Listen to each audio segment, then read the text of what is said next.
A Netflix traz um documentário sobre um crime que abalou a Espanha no ano de 1993. Annabelle tinha apenas 22 anos quando saiu para praticar corrida em seu bairro, quando infelizmente foi sequestrada por 2 homens. E os mesmos faziam ligações para a família pedindo uma grande quantia em dinheiro para o resgate, para fazer esta troca. Mal sabia a equipe de investigação e a família que Annabelle, infelizmente, só tinha ficado apenas 6 horas com vida.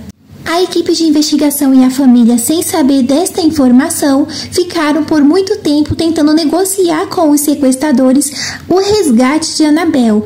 Já vou adiantando para vocês que o documentário você fica com muito estresse ao assistir, porque tem as fitas de gravações dos sequestradores quando eles entram em contato com a família para pedir esse dinheiro, fazer essa troca do o resgate.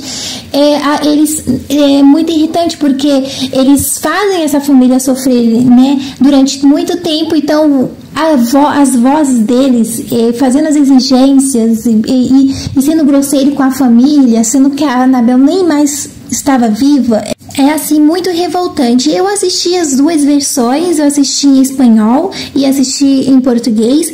As pessoas que dublaram as vozes desses 2 sequestradores para português, eles, nossa, nos conseguem deixar com bastante raiva. A dublagem deles é muito boa. Você escuta a versão em espanhol, você fica com raiva, mas tudo bem. Quando você ouve a versão em português, nossa, a dublagem tá tão assim perfeita que você fica com ódio desses 2 homens sequestradores. Então vamos lá para os detalhes. Annabelle, ela morava no bairro de La Moraleja, área metropolitana de Madrid. É um bairro residencial de pessoas muito ricas, e a Annabelle morava ali com sua família, né? Porque eles assim eram uma família muito influente e ricos. A mãe de Annabelle era Sigrid Folli e o pai José Segura.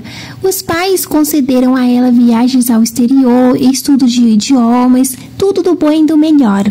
Annabelle também gostava muito de viajar, conhecer outros países, outras culturas e também ter acesso, né, a aprender outros idiomas desta maneira. E como Annabelle era bastante ativa, gostava de bastante esportes, ela foi praticar corrida em seu bairro. E esse dia foi o dia 12 de abril do ano de 1993, quando ela foi sequestrada, porém um jardineiro conseguiu ouvir os gritos de uma mulher. Ele foi verificar e viu 2 homens arrastando uma garota para dentro de uma van branca. Rapidamente ele entrou em contato com a equipe policial da época e não conseguiu dar muitos detalhes da placa do carro porque ele estava sem óculos. Após 2 dias do sequestro, eles entraram em contato com a família exigindo falar unicamente com o pai.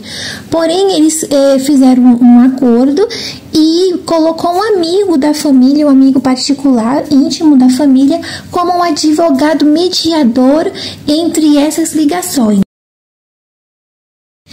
Eles exigiram 150 milhões de pesetas espanholas para o resgate. As pesetas espanholas eram a moeda da Espanha entre o ano de 1868 até 2002. Hoje em dia, a moeda local da Espanha é o euro.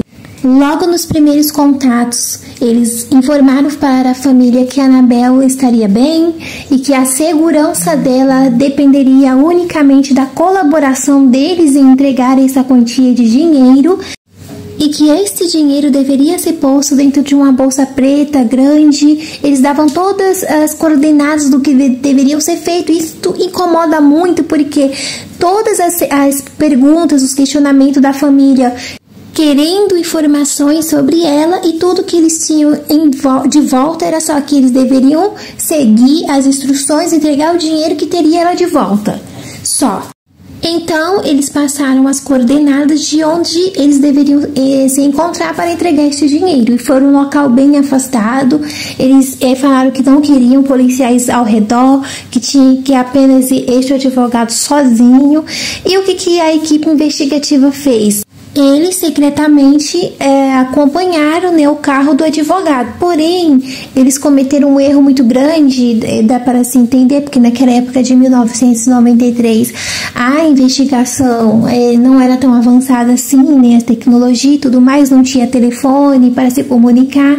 Então eles foram com um helicóptero, né? Eles foram com um helicóptero seguindo o carro, o que fazia muito barulho, mas na época eles não se deram conta, eles acharam na época que os sequestradores não iriam perceber, e a região onde foi para este encontro, para dar, né, a fazer essa troca, era numa região onde não tinha casa, era uma região florestal, então silêncio total e o helicóptero fazendo barulho, e eles não se deram conta que isso daria errado. Aí eles passaram a noite toda ali com a bolsa de dinheiro esperando os sequestradores.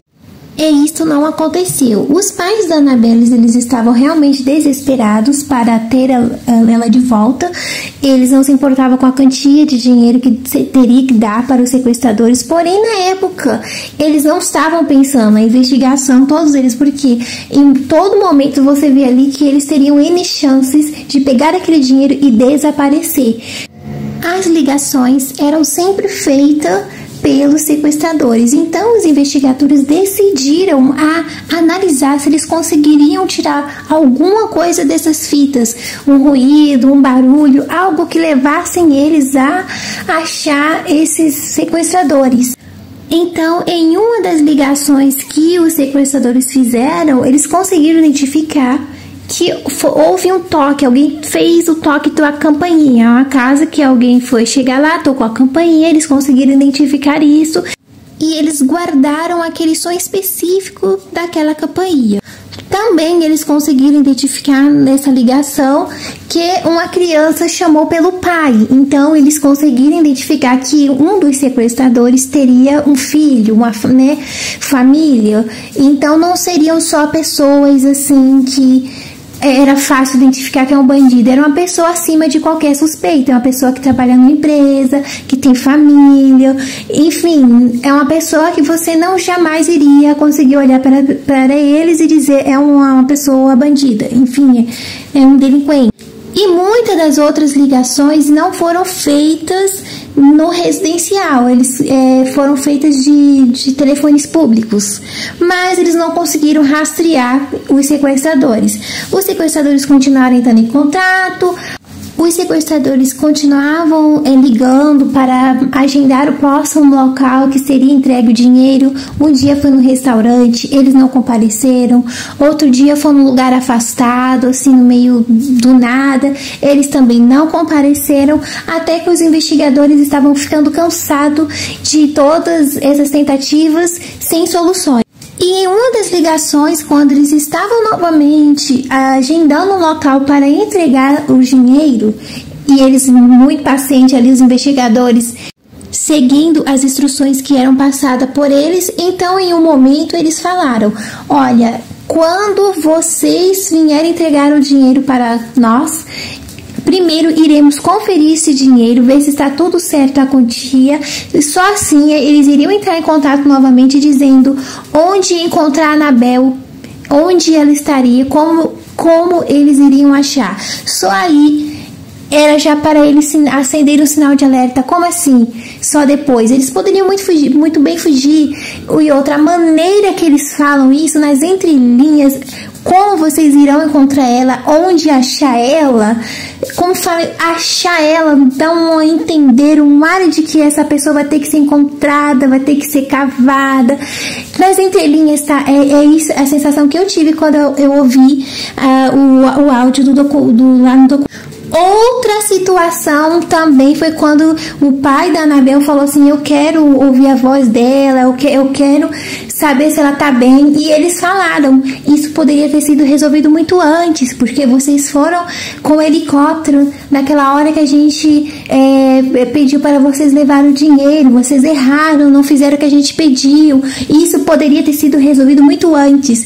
Então, na hora, quando eles falaram isso poderia ter sido resolvido antes, O documentário ainda faltava, acho que uns três episódios ainda para terminar, e eu já identifiquei que ela não estava mais viva, porque os sequestradores estavam se referindo a ela no passado. Não exatamente a ela, mas é toda a situação que envolve a Annabelle estava se referindo no passado. Ou seja, sempre quando você assiste um documentário que a pessoa é culpada, que ela está escondendo alguma coisa, quando a pessoa, ele se refere a ela no passado, ela não está mais viva, a pessoa não está mais viva. Então, na hora, ela não está mais viva. E realmente isso vai se...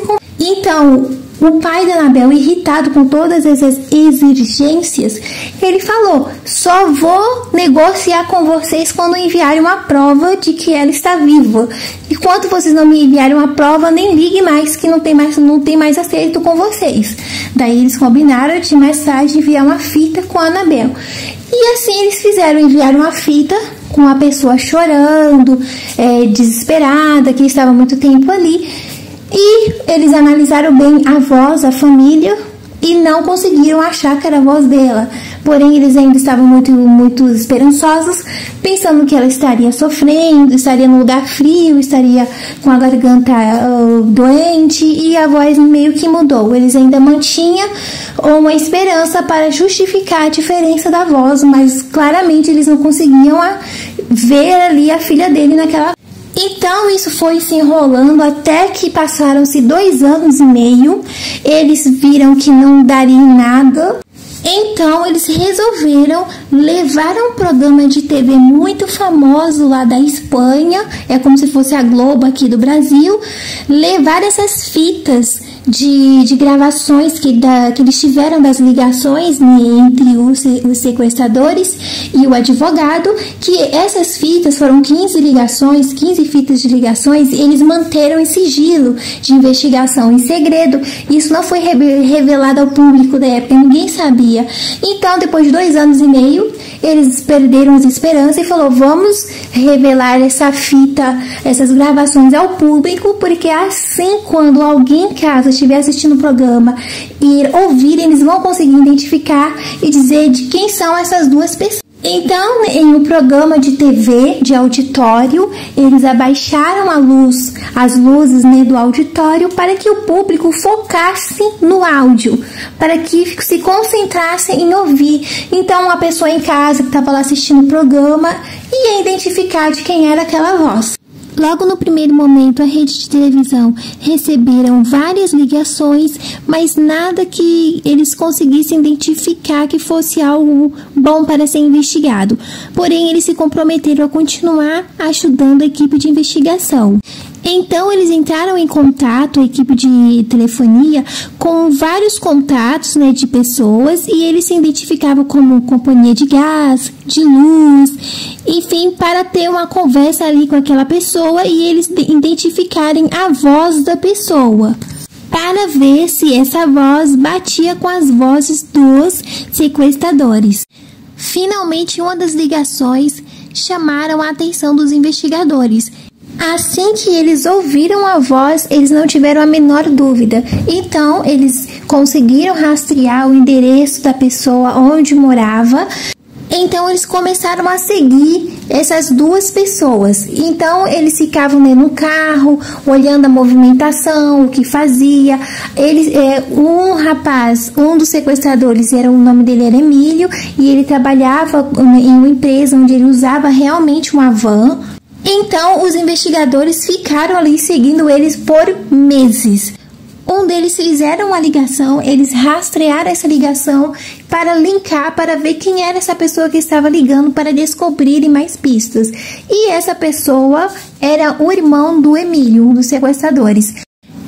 Então, eles conseguiram falar com ele, entrar em contato, e eles foram direto ao ponto. Você sabe o que aconteceu com a Annabelle? E ele disse que sim, que a cunhada dele desconfiava que era o irmão. Desconfiava não, na verdade ela sabia que era o esposo dela. O irmão, o Emílio e o seu irmão, eles não tinham uma boa convivência, eles eram pessoas que não estavam bem. E acabou ajudando a equipe investigativa a capturar o seu irmão. Então, junto com o policial, ele fez uma ligação para sua cunhada e o policial ao seu lado ia falando para ele as perguntas que deveriam ser feitas. Então, na ligação, ele falou para a Felícia, sua cunhada, que os policiais estiveram na casa dele e mostraram as gravações dos sequestradores e perguntaram se ele sabia de alguma coisa, se ele reconheceria aquelas vozes. E ele disse que reconheceu as vozes como do seu irmão, o amigo do irmão dele, e a voz da mulher que se passava por Annabelle era a voz dela, da cunhada dele. A voz é sua, eu reconheci, aquela voz é a sua voz.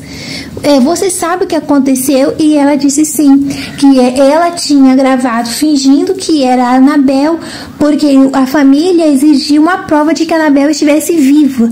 E como ela não estava mais viva, ele a obrigou a gravar fingindo que era a Annabelle e ela gravou. Então ele perguntou onde está a Annabelle. Ela respondeu que a Annabelle não estaria mais viva. Isso deixou os investigadores arrasados, a família frustradas, porque eles perceberam que foram enganados, né? Eles mentiram o tempo inteiro. No interrogatório, o Emílio falou que tinha mudado, né, de cidade com sua esposa. Eles compraram uma casa nova e estavam com dificuldades financeiras. Então, ele resolveu que iria a um bairro de pessoas ricas, sequestrar uma pessoa muito rica e pedir o resgate. Então, foi assim que o Emílio falou com o amigo dele de infância para o ajudar nesse sequestro. Quando eles sequestraram a Annabelle, eles perceberam que não tinha um plano. O Emílio não tinha um local para manter a Annabelle em cativeiro e eles ficaram sem o que fazer, porque um pensava que o outro tinha um plano, quando chegou na hora não tinha nenhum plano. Então eles ficaram girando, rodando pela estrada, em lugares afastados com ela, decidindo o que eles iriam fazer. Então nesse meio termo a Annabelle tentou fugir, eles trouxeram ela de novo para dentro do carro. Então, eles tiraram o máximo de informações possível dela, telefone da família, quanto eles poderiam pagar por ela de resgate.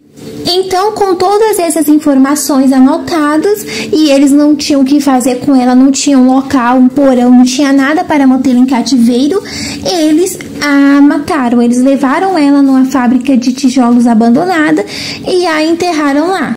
Do momento que ela foi sequestrada até o momento onde eles tiraram a vida dela, foi um total de 6 horas. Infelizmente, eles tiraram a vida dela, né, no mesmo dia. Então, 2 dias após o sequestro, foi quando eles começaram a fazer as ligações para a família, pedindo o resgate, sendo que ela não estava mais viva, o que é mais cruel. Que nas ligações eles culpam os policiais a todo momento, porque foram várias tentativas de eles entregarem esse dinheiro em troca do resgate, e isso nunca acontecia, sempre dava errado. Culpava a família, culpava a equipe de investigação, chamava de incompetentes, pensava nos seus próprios interesses, enfim, foi uma tortura, infelizmente. A equipe de investigação realmente estavam emocionalmente, estavam envolvidos ali em tentar ajudar. Eles cometeram erro, mas enfim, era o ano de 93. Não tinha muitos avanços tecnológicos, a inteligência policial estava crescendo ainda. Se você gosta de assuntos investigativos, é só me seguir, deixar o seu like e até o próximo vídeo.